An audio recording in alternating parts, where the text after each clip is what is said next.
આજરોજ ઇન્ડિયા ગઠબંધનમાં જે કોંગ્રેસ અને આમ આદમી પાર્ટીનું ગુજરાતમાં ગઠબંધન થયું છે એમાં ભરૂચ સીટ પરથી મારા નામની જાહેરાત થઈ છે ને અમે વધાવી લઈએ છીએ। એમાં મલ્લિકાર્જુન ખડગેજી, રાહુલજી, પ્રદેશ પ્રમુખ શક્તિસિંહ ગોહિલજી અને ભરૂચના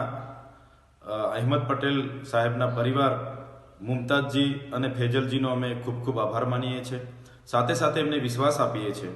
કે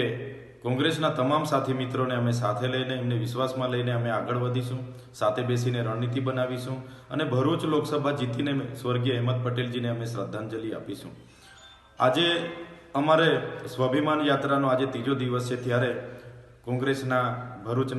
ભરૂચ જિલ્લાના પ્રમુખ રાજેન્દ્રસિંહ સાથે સાથે એમના તમામ આગેવાનોને આવનાર દિવસોમાં આ યાત્રામાં અમારી સાથે જોડાય, વધારે ને વધારે લોકો સાથે જનસંપર્ક કરીએ એ માટે પણ આમંત્રણ આપું છું અને એમને પણ વિશ્વાસ આપું છું કે આ લોકસભાની ચૂંટણી લોકતંત્ર બચાવવા માટે, લોકહિત માટે આપણે બધા સાથે રહીને એક તાકાતથી જો રણનીતિ બનાવીને આગળ વધીશું તો ચોક્કસ ભરૂચ લોકસભા આપણે જીતીને આપણા ઇન્ડિયા એલાયન્સના ગઠબંધનને આપી શકીશું।